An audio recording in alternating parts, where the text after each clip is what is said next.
Presented by LK Entertainment.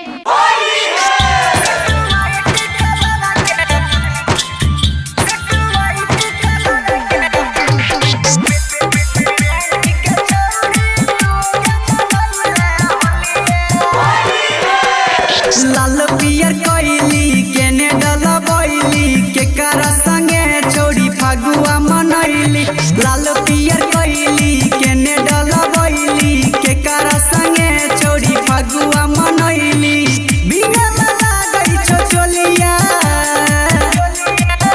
Suit white colour के पहन के छौड़ी तू के मनैला होलिया। सूट व्हाइट कलर के पहन के छौड़ी तू के मनैला होलिया।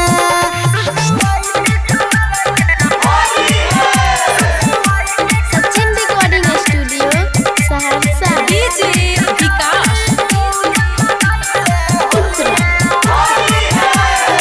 पहले से छौड़ी के रहो तोर सेटिंग बगल वाला टोला पर कोनो पिचकारी से डलकौ गे रंगवा दुनु तोरा गोल पर।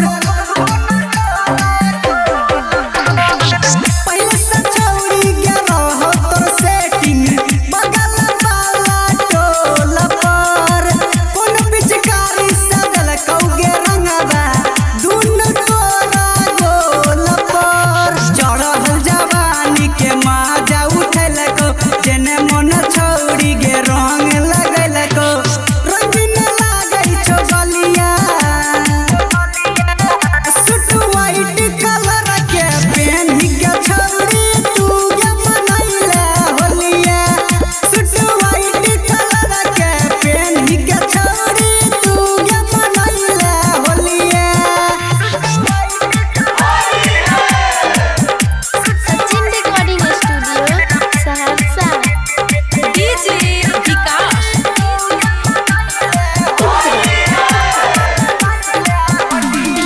पुराने माने सुने गे छौड़ी होली मनले हमरो संग गे खूबे मजा मिलतौ गे आज चढ़ल छै पूरा उमंग गे।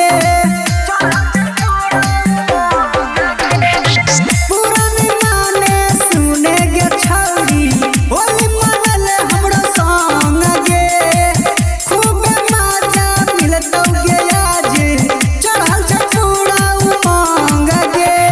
राइटर कृष्णा के संग में मानिस करन लखिंदर के ही है छै रहिस प्यार से बोले छोड़ी बोलिया।